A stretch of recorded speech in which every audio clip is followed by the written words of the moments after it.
What is Preparing this? the meeting. Got it. 3, 2. No, this one's a 4-1. What the heck? Did we not look at this one already? Nope. I don't think so. Yeah. There we go. All right, guys, we're officially live. It's like up there on the interwebs. Except for, oh, there we go. There's Caleb. Caleb, you were blacked out for a minute, bro. That's ironic. All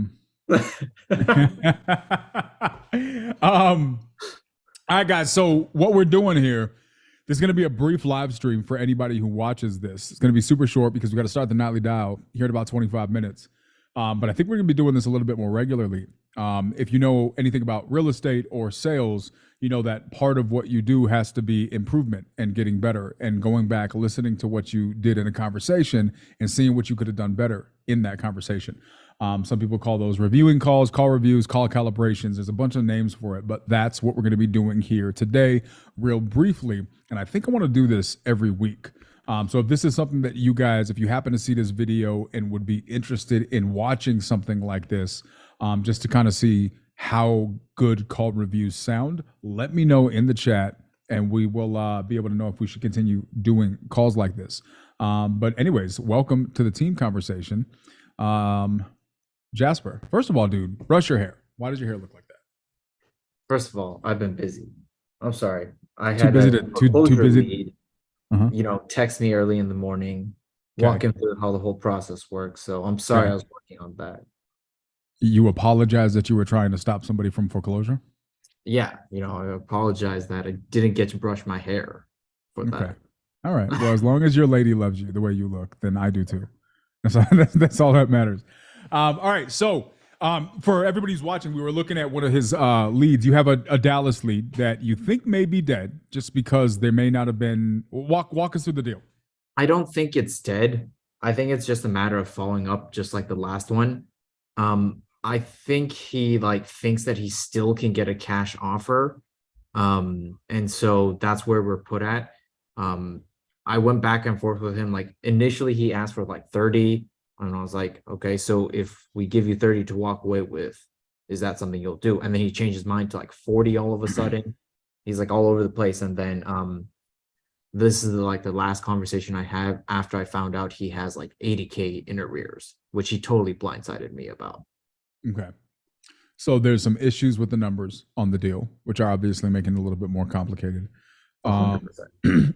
What makes you think that there's still a potential deal here, knowing what you know?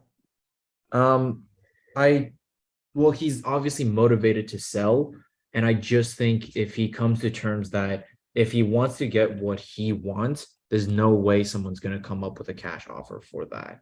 Okay. All right. Well, I mean, to your point, right? You made a post on your social media today talking about that $47,000 deal that you just closed. And how long did you have to follow up with that before it was a deal? Over the course of 5 months. Yeah, it's funny. Over the weekend, I was looking at the notes on it. And earlier on, I think some of the notes were a person's just not interested at all, right? There was just no deal there. It's just funny how that works, right? I've been talking about this a lot recently. And I think that in the real estate world, people have developed this mindset that if they don't immediately say yes and acquiesce to every request that you have, then they're not motivated, right? And it's not how sales works at all. And I think that this last deal is an example of that, right? Because the guy went from not interested to a $47,000 assignment fee, right? So that's not bad. Okay, so how many calls do you have with this current deal that we're talking about, the Dallas one with the guy with the wonky numbers? Ooh, that's I don't know the total number of calls, but I've talked to this guy quite a bit. Samir, you just gonna not greet anybody on YouTube? Is what we do? What's up, YouTube? I'm just helping Caleb with something.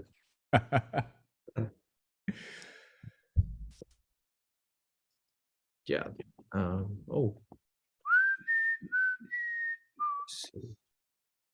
Numbers are all over the place. Yeah, that's a weird one. Yeah, I've been having issues with this one because you'll see new constructions at 220, but then you'll also see things selling for 100. Is this that deal in the middle of nowhere? No. It's a different one? Is it in a place with people? it's in between people and nowhere. Okay, interesting. There's activity. It's, Now we somewhere. understand. it's somewhat close to people, but it's not where a lot of people are. The best. It's a lot of these comps are old too. Oh, I've called this guy like 24 times. I've only had a couple of conversations with him. Okay, are they all 2 to 3 minutes long? No, I have like a 19-minute long with the one with his like financial advisor, but like, You spoke to his financial advisor? yeah, or like his family member. He wanted to bring in like a one of his family members who was in financial advising and then see what. How come people with financial advisors never have financial advisors? They got cousins who are financial advisors. But she seemed to know what she was talking about, not in terms of a real estate thing, but in terms of like a finance world. Interesting. So DJ Khaled has a song where he addresses financial advisors, and that's what comes to mind when you talk about this. I'm not going to repeat it for the sake of YouTube, but okay. So let's go through the lessons. The last couple of conversations that you had are Okay. a couple of minutes long. Let's listen to a couple of them. See if we can't pick up where things were, and see if there's anything that's worth noting in these small conversations. Okay, yeah. Let me share the computer audio. So this would be the most last time that I called, which is a while ago. I'll just share it. Okay. Hello. Hello, hey Steven. This is Jeff. Hey, how's it going? How's it going? Yeah, so a couple of issues. I took a look at the photo you sent us, and it seems like there's like a bunch of arrears going on. Say that again. There seems to be like a bunch of arrears. Like I see like a recoverable corporate advances. It seems like there's some like delinquency going on. So like, I just wanted to like give you a call, see what's going on. So we have forbearance on the house or whatnot, and Okay. from with COVID and stuff like that. So we were redoing the contract, but since we were thinking about selling it anyway, Mm-hmm. well, I was thinking about selling it anyway. That's why has been going on. Got you. Yeah. So yeah, so here's the issue with that. So if we were to do the whole like take over the payment for the mortgage issue, we would have to get that mortgage current. And that would mean like, that would be like $80-something thousand to catch up the mortgage. Have you like tried like a loan modification or something like that? Well, yeah, it would be a loan modification after we if we do like a contract, it would be a loan modification. That's what we're waiting to decide to do. Because if we go ahead and do a loan modification, we were just going to go ahead and pay the monthly. But since I'm deciding to sell before I do the modification, that's why I'm looking at what the offers are going to be. Okay, got you. So if we were to do this, we would 100% need to do a loan mod first, and then we would have to go in and take over the payments. Okay. So what you stand with that, but basically what we have to do in order to make it work between us. What do you plan on doing? Well, I'm gonna see back on a couple of other offers that I've gotten and see where they're at. So I'll probably have to call you back probably next week because I'm supposed to be hearing a call back on Thursday, I believe. Got you. Okay, yeah. Let me just double check. About 273. Okay, got you. Yeah. Let me. Yeah, I'll let you do that. Talk with some of the other people, see what offers they're getting, and then I'll check back in. Okay. All right, no problem. All right. Thanks, Steven. Yep. Have a good one. Yep, you too. That was it though. All right. If you had to summarize in 30 seconds, give me your takeaway from that call. I think I should have definitely been more comfortable bringing it up. I think I was uncomfortable bringing up the arrears because he blindsided me about it. So like that came across during the conversation. I think I had like, and so that's basically where I was at with it. Um, he said like he was looking to do some like loan modification things, but I know that's not true because I've been talking to this guy for a while. He hasn't done a loan mod on it. So he's like obviously looking to sell it. So my idea was, I mean, he can go and take a look at whatever cash offer that other people are going to shoot at him, but it's probably not even going to be what he owes on the place. So it's like, okay, I'm going to let you do your thing. And then because I didn't want to seem like desperate at all. So I just said, hey, I'll check back in. And then ever since then, it's been just ghost. And I texted him a couple times, called him a couple times. It's just been silent since. Okay. What's interesting to me about this is, so there's a thought process. I heard what you're saying when you said that you were a little bit nervous. That definitely came across. I think one thing that's more important than all of this is in sales, we have to remember there's a difference between selling and telling, right? What I've noticed is, and you did this in this call, is you tend to lean towards telling people about things that are taking place instead of selling what's taking place. So how do we define selling, right? Because selling is not the right word, but it does fit for the phrase, right? Let me ask you this. Let's use this example. Let's say you were a fitness instructor, right? You're a personal trainer. You got a new client, right? Client comes in, they tell you the situation, you write down everything. Now you have a full assessment of their situation. Which is better, right? Tell me which is better. You go back to the client and you say, all right, Mr. Client, so I have, hold on, I'm pulling up a piece of paper, make this official, right? Okay, so I see here that you're overweight. You're definitely fat. I'm not sure if you know what's going on with that. And you probably should use more supplements. And then, yeah, you're definitely going to have to work out, right? If you don't want to be fat anymore, you're going to have to work out and probably take, maybe take some vitamins. How does that Dude, sound? that sounds exactly how I sounded on that call. Right? Like what I mean. I was just so uncomfortable telling him the foreclosure situation. Yeah, and you said like 16 times. Yeah. Right. So here's the difference. Now I'm going to say it a different way. Tell me which one sounds more effective, right? Because we're going to do the same thing. We're going to address the issue, the elephant in the room, blindsided or not, and we're going to try to come up with a solution, right? The way you did it is you put it on him to come up with a solution, right? How about this? Okay, so I see everything that you have here, right? Obviously, there's some weight issues that you're not happy about, which is totally fine. There's some other issues with maybe some like blood pressure and things like that, which is common when you're struggling with stuff like this. So I see these issues, right? But my assumption is this is something that you want to fix, correct? Correct, Jasper? Is that something that you want to fix? Yeah. So you want to fix, right? Okay. Yeah. How about this, right? I've worked with people in this circumstance before. I mean, obviously, it's not ideal that you want to be here. I didn't know this when we first started talking, but I do think that this is something that we can work through. I have a couple of plans. If I'm able to put together some solutions that make sense, would you be willing to work with me to see this thing through, or would you rather just figure it out on your own? Which scenario? So now I'm asking Jasper, which one sounds better? I mean, the second one sounds better. Right, because what I'm doing is I'm repackaging the information to him in the same way, the same information that you presented to him, but instead of just telling him the problem and then awkwardly sitting there in silence while he tries to figure out a solution, I'm presenting a solution along with the problem while simultaneously reinforcing and encouraging him that I've done this before. This is not new. How about this? I can present a solution.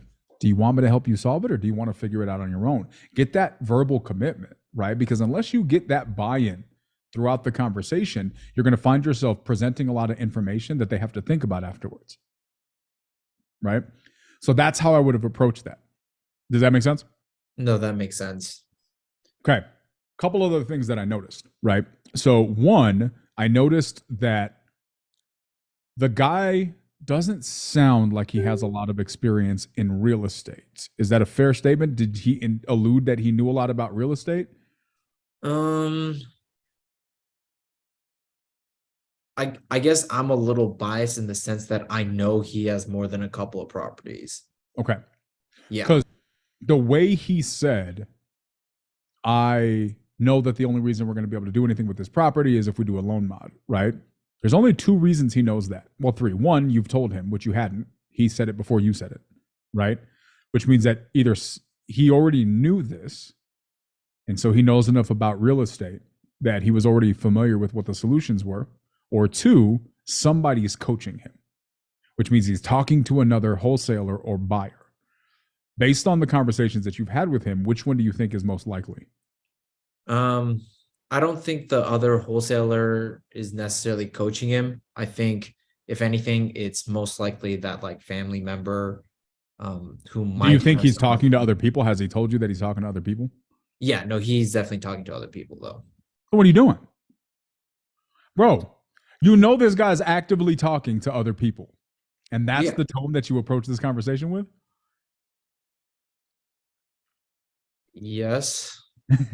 Well, that's what I chose to do it. I was just really uncomfortable like talking about, because I think there was a reason why he didn't tell me like why he was selling and like the whole foreclosure situation, and like that bothered me personally, where like I was uncomfortable asking him about that situation. Yeah. No, that makes sense, right? Like I get that, but this is, we talk about this all the time, right? Like if you don't believe you, they won't believe you. Yeah. Right. Yeah. You got to show up regardless of how you feel. You got to table those feelings for a minute just while you're on that conversation. They have to hear confidence, because here's the reality. This guy, if what you're saying is true and he knows a little bit, but he's referring and defaulting to family members, that means that he is not comfortable enough with this transaction to not need a third party voice of authority in this transaction. Why can't you be that voice of authority? Well, because you don't sound like an authority, right? You sound like a kind of concerned, a little bit scared, a little bit nervous person who's a little bit younger and new and who's presenting hard information. And so now he feels like he's got to go to somebody who does know what they're doing to get the solution for that information. Does that make sense? That makes sense. Right? So what I would say is I would definitely like start, we got to work on some of the tone stuff, right? Just approaching it from a place of authority, because here's what I know. This is a 3-minute conversation, so I'm deducing a lot. It sounds like we're on the right track. But what it sounds like to me is that this guy definitely needs someone who sounds like they know what they're talking about. And you definitely need to be addressing the elephant in the room, right? You also need to be pulling away. You need to let him know you're just not the random side chick or side piece that's going to be sitting there doing whatever, right? The side Jasper that's going to just be accepting whatever it is that they throw your way, right? That he tosses to you. You got to let him know, look, I'm a priority. And I may or may not even be willing to work with you. So while you're over here shopping other people, I'm doing the same thing. So you're going to have to, pardon the language, piss or get off the pot at some point, right? So I'm approaching it with that tone. So what am I doing? I'm going into this conversation. I'm going to say, hey, Mr. So-and-so, okay, here's the situation. I'm going to present the information that I presented to him, right? And I'm going to see whatever he says. Depending on his response, at some point, I'm going to say this. I'm going to say, look, what's his name? Steven. I'm like, Steven, look, can I shoot you straight, man? Yeah, I can shoot you. Okay, cool. So here's the situation, man. Here's what's a little bit concerning to me, right? I do this for a living. Every single day, I'm making calls and I'm having conversations with sellers about buying properties, right? Here's the downside. We're entering into a very, very difficult time in the market, right? People are struggling. They're getting laid off of their jobs and they're paying for houses that they can't afford anymore, right? It's very unfortunate. Here's the positive side to that, is that for a person in my position, that puts a lot of opportunities in my plate and a lot of people that I can help. What that means, I have to be a lot more intentional about who I'm helping, right? You're obviously talking to a lot of people. And if you want to work with one of the other people that you're talking to, more power to you, right? I'm not here just to win your business. I want you to have a good experience that meets the needs that you have. I think I can meet the needs that you have, but it sounds like you're unsure. What would you prefer? Do you want me to see if I can come up with a solution for you and we can work on this thing together? Or do you want to just work with one of the other people that you're talking to and see if they can help you out or not? Right? I'm giving this guy the ultimatum. Yeah. But you notice that's the second time in one conversation that I'm asking this dude for buy-in, right? So let's say I asked him for buy-in the first time. Do you want to figure this out or do you want to work with me? I'll work with you on it. Amazing. Well, I got to address the elephant in the room here, man. It looks like you're also talking to other people, right? I want to know that if I'm going to be investing this time and doing all of this work for you, that we're actually going to be working together. So if I do this, what are your thoughts? Are you still going to be working and talking to these other buyers to hope you can shop the best deal? Or is there going to be some appreciation for the investment that I'm getting here? Are we working together? What are your thoughts on that? And he's probably going to say, oh, I didn't think about that, because he's not thinking about that, right? But you need to be thinking about that, and you need to be making sure he's thinking about that. What percentage of that is evident in any of this conversation? It's not. Right? So what makes you stand out from anybody else that he's talking to? Probably nothing. Which is why he's not answering your calls anymore.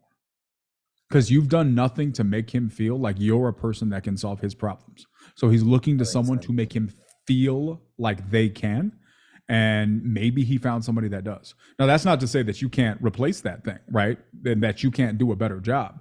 But it is to say that there's probably the reason that this is happening is because you didn't instill enough confidence in the first place. Yeah. That was also a theme last time as well. Like I should have been definitely more confident in calls in general. Like that's what I need. Yeah. So here's the thing with you, Jasper, right? You're a smart guy, right? And so your default perspective of progress is growth in knowledge, right? And so because you've learned more about how to have conversations and you've become more consistent about having conversations, from your perspective, it's like, well, look at all the things that I'm progressing in. But as you know, the quality of the execution of those conversations is, and if not the most important part of that. So that's what we got to work on, because you're good at being consistent and you're good at knowing what to say, right? We just need to add to your what to say list and then definitely start molding how you say it, because I think that's going to be the big differentiator between the people who take you seriously and don't. Because here's the reality. You sound like a young guy, right? And your confidence needs to outweigh your age. And it can't, right? It's just about how it's delivered. Caleb, I what do you think, man? No, we've talked about this probably every single time that we review any of my calls. It's like the first thing that people like, and sellers have blatantly told me like, hey, you're like, they call me young man or like sir. It's just like, we immediately come across as young. And if we come across as nervous or shaky or unsure, like they're going to pick up on that like from a mile away.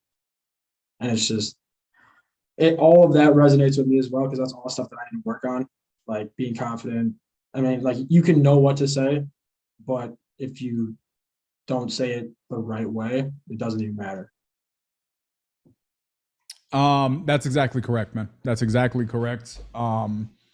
And I think it's one of those things that for whatever reason in the sales world, when it comes to real estate, people aren't teaching that, right? They're focusing on the process and the script, but there's this whole other element that makes the biggest difference on whether or not you succeed in this business.